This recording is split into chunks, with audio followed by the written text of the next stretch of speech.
जय हिंद साथियों, मैं अमित कुमार आप सभी का बनी ब्रिलियंस में स्वागत करता हूं।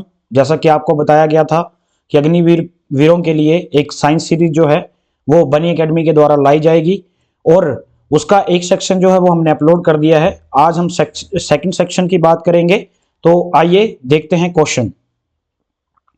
फर्स्ट क्वेश्चन है बच्चों इसमें, ohm meter is unit unit is. आज के जो क्वेश्चन रहेंगे बच्चों, ये पहले स्टार्ट करने से पहले मैं बता देता हूं कि आज के जो क्वेश्चन रहेंगे वो सारे ही इंग्लिश में रहेंगे और मैं आपको जो है वो बाईलैंग्वेज ही पढ़ाऊंगा। अगर ओहम मीटर की बात करें, अगर रेजिस्टेंस की बात करें बच्चों, तो इसका यूनिट जो है वो ओहम होता है। और अगर बात करें रेजिस्टिविटी की, रेजिस्टिविटी प्रतिरोधकता, और अगर इसकी बात करें तो ये जो है इसका मतलब होता है बच्चों प्रतिरोध। प्रतिरोध और रेजिस्टिविटी जो ये प्रतिरोधकता होती है। अगर इसके एसआई यूनिट की बात करें तो इसका एसआई यूनिट होता है ओहम मीटर। ओहम मीटर जो है ये इसका यूनिट होता है, तो यहां पे आपसे ओहम ही पूछा गया था। तो अगर रेजिस्टिविटी की बात करें प्यारे बच्चों तो ओहम मीटर होगा, लेकिन रेजिस्टेंस का जो वो ओहम होगा। प्रतिरोध, इलेक्ट्रिसिटी टॉपिक जो वो अपने आप में बहुत इंपॉर्टेंट टॉपिक है और वहीं से क्वेश्चन आया है। और अगर बात करें इस चार्ज की, तो चार्ज का जो एसआई यूनिट है वो कूलाम है। एसआई यूनिट जो है वो कूलाम है। नेक्स्ट क्वेश्चन की ओर चलते हैं। Which of the following is scalar quantity. अगर बात की जाए बच्चे, क्वांटिटी की दो टाइप की क्वांटिटी होती है। एक आपकी होती है बच्चों वेक्टर क्वांटिटी और एक होती है प्यारे बच्चों स्केलर क्वांटिटी। अगर स्केलर क्वांटिटी की बात की जाए, सदिश राशि और अदिश राशि बोली जाती हैं। तो ये जो है ये सदिश राशि की बात की गई है, इसे हिंदी में सदिश राशि बोलते हैं। और अगर स्केलर की बात की जाएगी बच्चों, तो स्केलर को क्या बोला जाता है? अदिश राशि बोला जाता है। कौन सी राशि बोला जाता है बच्चों? अदिश राशि बोला जाता है। सदिश राशि की बात की जाए तो देखो प्यारे बच्चों, इसका मैं एक ट्रिक बताता हूं आपको।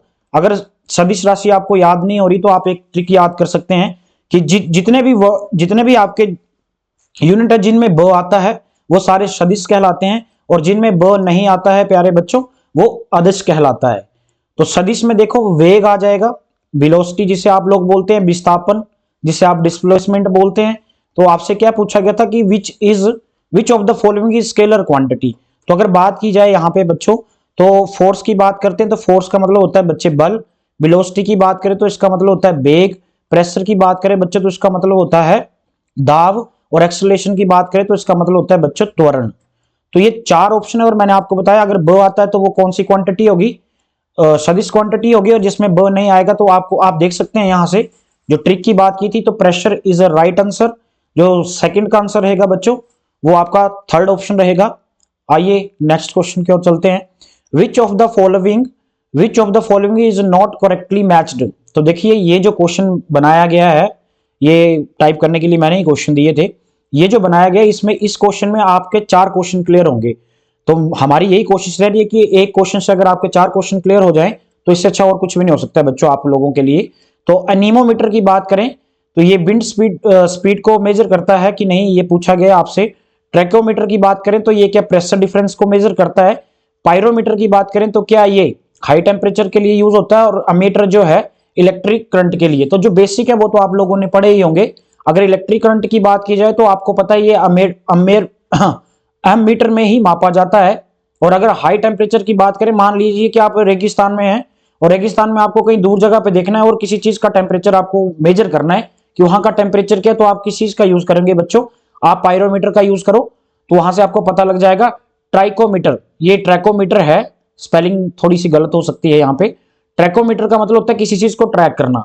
तो यहाँ पे प्रेशर का लेना देना कुछ भी नहीं है। देखो प्रेशर के जो है बच्चे, अगर प्रेशर की बात करूं, हिंदी में इसे बोलते हैं हम लोग दाब।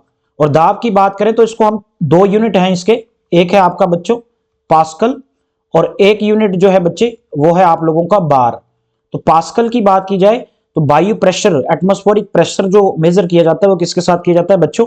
पास्कल के साथ किया जाता है। और जो बार है, बार का जैसे समुद्री जो सी का लेवल होता है एटमॉस्फेरिक प्रेशर, वहां पे जो मेजर किया जाता है तो वो बार का यूज किया जाता है। तो आई होप ये क्वेश्चन आपको क्लियर हो गया होगा। और एनीमोमीटर जो है, ये विंड स्पीड, हवा की गति मापने के लिए इसका इस्तेमाल किया जाता है। और आप लोगों से मैंने एक चीज और पूछनी है बच्चों, तो आप कमेंट बॉक्स में जरूर बताएं कि जो आपकी वाटर की शुद्धता होती है वो किस मीटर के द्वारा पता लगती है। तो ये आप लोगों ने क्वेश्चन बताना है मेरे को। आइए नेक्स्ट क्वेश्चन की ओर चलते हैं। as soon as train start moving, the head of the passenger sitting in its backwards it has risen। यहां पे आपसे ये पूछा गया है प्यारे बच्चों कि देखो, जब भी इंसान किसी बस में बैठता है, जब भी इंसान किसी बस में बैठता है तो जैसे ही बस चलना स्टार्ट कर देती है तो जो शरीर है वो जो है वो मोशन में क्यों आ जाता है। अगर बेसिक सा क्वेश्चन पूछे तो यहां से ये क्वेश्चन आता है कि इसके पीछे लॉ कौन सा काम करता है। तो आपको पता है लॉ ऑफ इनर्शिया, जड़त्व का नियम बोला जाता है, लेकिन यहाँ पे जड़त्व का नियम के ही 4 ऑप्शन बना के आपको दे दिए हैं। तो आपको फाइंड करना है कि कौन सा ऐसा नियम है कि जो इस पे अलाई कर रहा है। तो देखो, स्टेबिलिटी की बात करें तो जड़त्व का नियम जो स्थिरता से है, मोशन की बात करें जड़त्व का नियम गति से रिलेटेड है, और मोमेंट ऑफ इनर्शिया ये भी आपका गति से ही है, और कन्वर्सेशन ऑफ मास तो इसका तो लेना देना नहीं है यहाँ पे। अगर बात करें इनर्शिया ऑफ स्टेबिलिटी या स्थिरता का जड़त्व का नियम, देखिए बच्चे जैसे ही हम बस में बैठे होते हैं तो क्या होता है, जैसे बस चलना प्रारंभ करती है तो हमारी नीचे की बॉडी जो है वो उसी के साथ मूव करती है, लेकिन जो अपर बॉडी वो नहीं कर पाती है, और इसी कारण जो है वो, अगर सिंपल सी बात करें तो ये जड़त्व के नियम पर ही सब कुछ आधारित है। आइए नेक्स्ट क्वेश्चन की ओर चलते हैं। when an object is dropped when an object is dropped from its weight is, तो ये बात की गई है। देखो बच्चे, एक इसको मैं बहुत अच्छे से रिलेट करूंगा आपको समझाने के लिए, कोशिश मेरी पूरी 100% रहेगी। अगर आपको समझ आएगा तो अच्छी बात है, नहीं आएगा तो आप कमेंट बॉक्स में जरूर बताएं। मान लीजिए एक ये लिफ्ट है, और लिफ्ट में जैसे ही यहाँ पे कोई व्यक्ति है, और ये जैसे ही लिफ्ट चलना स्टार्ट करती है, जैसे ये ऊपर की ओर जाएगी बच्चे, तो जो ये व्यक्ति है ग्रेविटेशन फोर्स इसे नीचे की ओर खींचेगी, तो इसके भार में क्या कमी आएगी, इसके वेट में क्या कमी आएगी या बढ़ोतरी होगी। जब इसका, अगर ये ऊपर की ओर जा रही है धीरे धीरे, तो इसके भार में क्या होगी बच्चों, बढ़ोतरी होगी। मैंने साइन लगा दिया है बढ़ने के लिए। और अगर देखो बच्चे धीरे धीरे ये नीचे उतरती है, धीरे धीरे ये नीचे उतरती है, तो इसके वेट में क्या आएगी, ये जो है बच्चे ये वेट है, इसका भार की बात की है, जो इसका वेट नीचे की ओर आएगी तो इसका वेट जो वो कम होगा। और अचानक मान लीजिए कि जो आपकी लिफ्ट को ऊपर खींच रहा है, और अचानक वो जो है वो संपर्क उसका टूट जाता है, और एकदम जो है वो नीचे आके जो है आपकी जो लिफ्ट वो एकदम नीचे आ जाती है। जब एकदम जैसे नीचे आ जाएगी बच्चों, तो उसका जो भार रहेगा वो 0 रहेगा, नो चेंज होगा। इसीलिए 0 इज अ राइट आंसर। इसका जो ऑप्शन रहेगा वो फर्स्ट रहेगा। आई होप ये आपको क्लियर हुआ होगा। आइए नेक्स्ट क्वेश्चन की ओर चलते हैं। Kerosene oil floats on water because, ये पूछा गया है कि जो मिट्टी का तेल है बच्चों, वो जैसे पानी पे आपने गिराया भी होगा कभी और गिरा भी होगा, तो आप देखेंगे कि वहां पे सन की लाइट जैसे पड़ती तो वो शाइन करने लग पड़ता है। और यहाँ पे ये पूछा गया कि इसके पीछे का रीजन क्या है, कि वो पानी के अंदर क्यों नहीं घुल पाता है। देखो सब ये जो खेल है ये डेंसिटी से रिलेटेड खेल है। ये डेंसिटी की बात करें बच्चे तो इसे हिंदी में बोलते हैं घनत्व। और घनत्व की बात की जाए, अगर किसी चीज का घनत्व ज्यादा होगा तो उसमें जो जिसका घनत्व कम होगा वो कभी भी उसमें डूब नहीं पाएगी। तो इसका मतलब क्या है प्यारे बच्चे, जो मिट्टी का तेल है इसका घनत्व कम होता है एज कंपेयर टू वाटर। तो यहाँ ऑप्शन के हिसाब से भी देखना पड़ेगा। It density is greater than, देखो डेंसिटी तो ग्रेटर नहीं होगी, अगर ग्रेटर होती तो वाटर उसके ऊपर होता और वो उसके नीचे होता। तो क्या आएगा option, it density is less than water. B is right answer. तो बी जो है यहाँ पे वो राइट आंसर रहेगा आप लोगों का। आइए नेक्स्ट क्वेश्चन की ओर चलते हैं। The wavelength of visible light to which the human eye in most sensitive. बड़ा अच्छा क्वेश्चन पूछा गया है। आपको मैं एक चीज क्लियर कर देता हूं प्यारे बच्चों, कि अगर आपसे पूछा जाता है कि इंसान के लिए जो डिस्टेंस है किसी चीज को देखने का सेंटीमीटर में पूछता है, तब तो आपका आंसर होगा सर 25 सेंटीमीटर जो है वो इसका आंसर रहेगा। मतलब कि 25 सेंटीमीटर की दूरी लगभग चाहिए किसी चीज को, मतलब इतने नजदीक नहीं पढ़ सकते, इससे दूर आप पढ़ सकते हैं, लेकिन मिनिमम जो चाहिए वो 25 सेंटीमीटर चाहिए। लेकिन यहाँ वेवलेंथ पूछिए, और वेवलेंथ जो बच्चों वो एंगस्ट्रॉम में मापी जाती है। किस में मापी जाती है, एंगस्ट्रॉम में मापी जाती है। और अगर एंगस्ट्रॉम की बात की जाए बच्चों, तो ये पूछा गया है कि जैसे आप मान लो कि आपको पता है ये आपके 7 कलर्स होते हैं, वायलेट हो गया, रेड हो गया, तो ये जो है ये भी वेवलेंथ एंगस्ट्रॉम पे ही चलते हैं। ज्यादा डिटेल में नहीं जा सकता हूं, लेकिन जो ऑप्शन के हिसाब से आंसर रहेगा यहाँ पे वो 5500 एंगस्ट्रॉम रहेगा। इनके ऊपर सबके ऊपर ऐसे करके एंगस्ट्रॉम होगा ये, ठीक है बच्चों। तो जो आंसर रहेगा वो 5500 एंगस्ट्रॉम रहेगा। आइए नेक्स्ट क्वेश्चन की ओर चलते हैं। Total internal reflection take place when light goes to, बात की गई है टोटल इंटरनल रिफ्लेक्शन की, या हिंदी में बोलूं तो पूर्ण आंतरिक परावर्तन की। मैंने पहले भी आप लोगों को बताया कि लाइट चैप्टर जो है वो अपने आप में बहुत इंपॉर्टेंट चैप्टर है बच्चों, और इससे क्वेश्चन 101% जो वो आपको पेपर में देखने को मिलेंगे ही मिलेंगे। तो यहाँ पे देखिए एक चीज मैं आपको बताना चाहता हूँ इस क्वेश्चन के माध्यम से, कि आपको कैसे पता लगेगा कि टोटल इंटरनल रिफ्लेक्शन हो रही है या नहीं। तो आपके पास दो मीडियम होते हैं। एक मीडियम होता है बच्चे आपका डेंसर से जब चीजें रेयर में जाती है, जब डेंसर से जाती है रेयर में, या एक होता है जब रेयर से कहां जाती है बच्चे, डेंसर में। रेयर का मतलब होता है बच्चे विरल माध्यम, और डेंसर का मतलब होता है संघनन माध्यम। जब संघनन से कोई चीज कहां जाएगी बच्चे, विरल की ओर जाएगी। जब संघनन से विरल की ओर जाएगी तो जो जैसे मान लीजिए ये संघनन और संघनन से जो है वो आपकी कहां की ओर आ रही है, विरल की ओर आ रही है, तो जो ये कहां की ओर जाएगी, लंब की ओर जाएगी, ये लंब की ओर जाएगी। तो अगर मान लीजिए कि यहाँ पे एयर है आपकी, और एयर से जो है वो ये वाटर की ओर जा रही है, तो एयर से जब वाटर की ओर जाएगी तो कौन सा मीडियम बच्चे, डेंसर से विरल की ओर जा रही है। जब वाटर से कहां की ओर जाएगी बच्चे, वाटर से कहां की ओर जाएगी, जब वाटर से कहां की ओर जाएगी बच्चों, आपका एयर की ओर जाएगी, तो वो कौन सा मीडियम होगा, तब ऐसे ऐसे उठ के ये बाहर की ओर चली जाएगी, तभी तो आपका पूरा क्या होगा, टोटल इंटरनल रिफ्लेक्शन होगा। अब आप बोलेंगे सर इसका इसके साथ क्या लेना देना है, प्यारे बच्चों इसका इसके साथ जरूर लेना देना है। वो क्या लेना देना है इसका इसके साथ मैं ये भी बताता हूं। जैसे मान लिया कि अगर आपका ग्लास है, ग्लास का एक रिफ्लेक्सिव इंडेक्स होता है। कुछ बच्चे नए होंगे, अब समझ नहीं पा रहे होंगे क्या होता है रिफ्लेक्सिव इंडेक्स, जब डिटेल में पढ़ाया जाएगा उधर सब कुछ बताया जाएगा आप लोगों को। लेकिन आपने एक बहुत अच्छा क्वेश्चन सुना भी होगा, और आई होप आपको पता भी हो शायद। डायमंड की बात की जाएगी तो डायमंड का रिफ्लेक्सिव इंडेक्स पूछा जाता है, अपवर्तनांक पूछा जाता है, तो कितना होता है बच्चे, 2.42।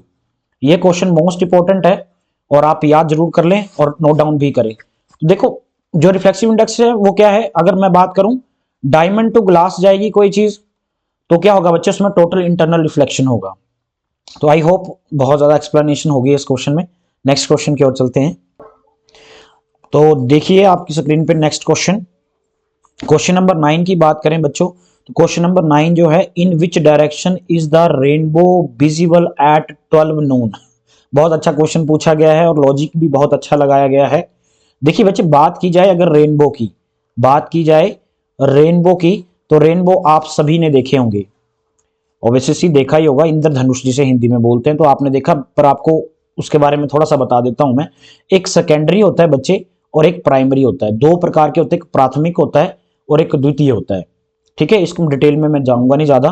तो रेनबो की बात की जाए बच्चे, तो जब रेनबो बनता है तो इसमें एक कंडीशन आती है। कंडीशन क्या है बच्चों, कंडीशन ये है कि जब भी रेनबो बनेगा, मान लीजिए कि अगर आपका रेनबो बन रहा है, अगर आपका रेनबो बन रहा है ईस्ट में, तो जो सन की पोजीशन होगी वो कहां पर होगी बच्चे, वेस्ट में। अगर आपका रेनबो बन रहा है वेस्ट में, तो उसकी पोजीशन कहां पर होगी, ईस्ट में। तो रेनबो को बनने के लिए सबसे पहली कंडीशन ही क्या चाहिए कि सन का ऑपोजिट डायरेक्शन, और सन का ऑपोजिट डायरेक्शन होगा तभी जाके जो वो रेनबो बन पाएगा। तो अगर बात की जाए, इन्होंने पूछा कि 12 बजे, तो 12 बजे ना तो सन ईस्ट में होता है ना वेस्ट में होता है, बिल्कुल नॉर्थ में होता है, तो तब जो है रेनबो का बन पाना बिल्कुल नामुमकिन है। तो जो आंसर रहेगा can not see it, D is a right answer रहेगा। नेक्स्ट क्वेश्चन की ओर चलते हैं। What is an example of a physical change, physical change की बात की गई है, और हिंदी वाले बच्चों को बता दूं मैं कि इसकी बात कर रहे हैं ये लोग यहाँ पे भौतिक परिवर्तन की बात कर रहे हैं। देखो भौतिक परिवर्तन की बात, एक भौतिक परिवर्तन होता है बच्चे, एक कौन सा होता है, रासायनिक परिवर्तन। एक भौतिक परिवर्तन होता है बच्चे और एक कौन सा होता है, रासायनिक परिवर्तन। केमिकल चेंज और फिजिकल चेंज एवरीबॉडीज नोज। तो भौतिक परिवर्तन की बात करें तो जब क्या है, चीज उसी अवस्था में प्राप्त हो सकती है हमें द्वारा, उसे हम भौतिक परिवर्तन कहते हैं, irreversible change and reversible change. तो यहां पे देखो distillation of sugar in water, अगर बाकी की बात करें, चार ऑप्शन और भी देख लेते हैं। ब्लैकनिंग ऑफ सिल्वर, यूटनेस्लिल्स इन एयर, अगर बात की जाए जो आपका सिल्वर है उसमें काले रंग की परत चढ़ आती है, वो किसके कारण आती है बच्चों, तो वो रासायनिक परिवर्तन केमिकल चेंज के कारण आती है। अगर बात की जाए बर्निंग ऑफ कैंडल लोकेशन, अगर अगरबत्ती जो आपकी मोमबत्ती होती है वो जल जाती है, और जल के बिल्कुल क्या हो जाती है बच्चे, मेल्ट हो जाती है। देखो इसमें दो क्वेश्चन आते हैं, एक तो क्वेश्चन है बर्निंग ऑफ कैंडल, जब बर्निंग ऑफ कैंडल पूछा जाएगा तो वो रासायनिक परिवर्तन होगा, लेकिन बर्निंग ऑफ वैक्स पूछा जाएगा तो वो फिजिकल चेंज होगा। ये भी एक अपने आप में बहुत अच्छा बेहतरीन क्वेश्चन है, लेकिन ऑप्शन के हिसाब से भी हमें इस हिसाब से चलना पड़ेगा, तो ये केमिकल चेंज आएगा। Formation of curd from milk, तो देखो दूध से जब दही बन जाता है, ये भी कौन सा ही आपका केमिकली चेंज, रासायनिक परिवर्तन ही है। लेकिन आप देखो जब distillation of sugar in water, जब वाटर में किसको घोला जाता है बच्चे, पानी में किसे घोला जाता है, चीनी को घोला जाता है, तो आप उसको एक प्रोसेस है उसके माध्यम से द्वारा उनको सेपरेट कर सकते हैं। इसीलिए जो ऑप्शन के हिसाब से आंसर रहेगा वो डी आपका राइट आंसर रहेगा। नेक्स्ट क्वेश्चन की ओर चलते हैं। The most abundant element in earth crust present, बहुत अच्छा क्वेश्चन है बच्चों, और इसमें बच्चे गलतियां करते हैं, बड़े ध्यान से सुनना है। अगर एलिमेंट होता है बच्चे तत्व, ऐसा कौन सा तत्व है जो बहुत अधिक मात्रा में पृथ्वी में पाया जाता है, ये क्वेश्चन पूछा गया है। और बात करूं, ये ऑक्सीजन है, ये नाइट्रोजन है, ये सिलिकॉन है, और ये कौन है बच्चे, मैग्नीज है। अगर तत्व पूछता है कि सबसे अधिक मात्रा में, तो आंसर क्या रहेगा बच्चों, ऑक्सीजन रहेगा। और अगर मेटलॉइड्स पूछता है कि सबसे अधिक मात्रा में उपधातु कौन सी पाई जाती है अर्थ क्रस्ट में, तो वो आंसर कौन रहेगा, सिलिकॉन रहेगा। और आप सभी से मेरा ये क्वेश्चन है, कमेंट बॉक्स में जरूर बताएं कि यूनिवर्स की बात की जाए तो यूनिवर्स में सबसे ज्यादा अधिक मात्रा में पाया जाने वाला एलिमेंट या तत्व कौन सा है, जरूर जरूर कमेंट करें। आइए नेक्स्ट क्वेश्चन देखते हैं। The heaviest natural element, heaviest natural element पूछा है, प्राकृतिक का सबसे अधिक भारी तत्व कौन सा है। तो बात करें यूरेनियम की, या बात करें मरकरी की, या गोल्ड की, या कैल्शियम की। तो आपको पता गोल्ड तो हो नहीं सकता है बच्चे, ये तो आपको भी पता ही होगा, इतना तो आपको पता ही है। लेकिन अगर भारी तत्व की बात की जाए तो uranium is right answer. Uranium जो है बच्चे, ये आपका सबसे भारी जो है तत्व माना जाता है। आइए नेक्स्ट क्वेश्चन देखते हैं। ग्रेफाइट इज, ये क्वेश्चन थोड़ा सा गलत टाइप हो गया होगा, यहां पे बच्चों ये होगा ग्रेफाइट क्या है। ग्रेफाइट क्या है, ग्रेफाइट की बात की जाए बच्चे, ये देखो कार्बन की बात की जाए तो कार्बन के अपरूप आते हैं, ये क्या आते हैं बच्चे, ये कार्बन के अपरूप आते हैं, या एलाट्रोप से एलॉय भी बोल दिया जाता है इन्हें। एलॉय क्या होता है, वो किसी चीज का पार्ट है, उसी की बात की गई है, तो ये कार्बन का ही पार्ट है जो ग्रेफाइट है। और ग्रेफाइट एक है क्या बच्चे, नॉन मेटल है, एकमात्र ऐसी नॉन मेटल जो अपने में से इलेक्ट्रिसिटी पास होने देती है। मोस्ट इंपॉर्टेंट क्वेश्चन, कौन सी ऐसी एकमात्र अधातु है जो अपने से इलेक्ट्रिसिटी पास होने देती है, तो वो कौन सी बच्चे, ग्रेफाइट है। आइए तो आंसर क्या रहेगा बच्चों इसका, 13 का एलॉय ऑफ कार्बन रहेगा। नेक्स्ट क्वेश्चन की ओर चलते हैं। पेंसिल लेड इज, बड़ा अच्छा क्वेश्चन पूछा गया है कि जो आप पेंसिल यूज करते हैं उसमें जो लेड होता है वो किस चीज का बना होता है। तो प्यारे बच्चों देखो, ग्रेफाइट है एक नॉन मेटल, क्या बच्चे, ये एक नॉन मेटल है। और अगर बात नॉन मेटल की जाए, मैंने अभी बताया आपको, ग्रेफाइट ही जो है वो पेंसिल में यूज होती है, और ये इतनी मतलब हीट भी देख लो आप, इतनी कम कंज्यूम झेल पाती है ये, कि आप देखो जरा सा उसको अगर आप लिखते हो तो तभी मेल्ट हो जाता है एक प्रकार का, वो भी स्टोन ही, पर ऐसा स्टोन है कि अगर जरा सा भी आप लिखेंगे तो उसके कारण ही क्या हो जाता है, वो हाई टेम्परेचर में तो बिल्कुल भी नहीं जा पाता है। इसीलिए जो आंसर रहेगा इसमें आपका ए आंसर रहेगा। तो आइए नेक्स्ट क्वेश्चन देखते हैं। Heavy water is that water, heavy water जो है वो किसे बोला जाता है, भारी जल की बात की गई। Whose temperature is kept constant 40 degree Celsius. Second है contains insoluble salt of calcium and potassium. देखो हार्ड वाटर और सॉफ्ट वाटर की बात की गई है। In which isotopes takes the place of hydrogen, in which the place of oxygen is taken by its isotope. I hope कुछ जो हिंदी के बच्चे होंगे उनको दिक्कत आ रही होगी इस चीज को समझने में, पर बच्चों बिल्कुल निश्चिंत रहें आप लोग, जो अगली वीडियो जब भी आएगी, जो भी अगला पार्ट आएगा बाइलैंग्वेज आएगा, बिल्कुल आप फिक्र छोड़ दें, हमें सबका चिंता है। तो इस क्वेश्चन का आंसर जो है वो प्यारे बच्चों आप दोगे, और मैं इसका सोल्यूशन जो है वो अगली वीडियो में बनाऊंगा। तब तक के लिए जय हिंद, जय भारत।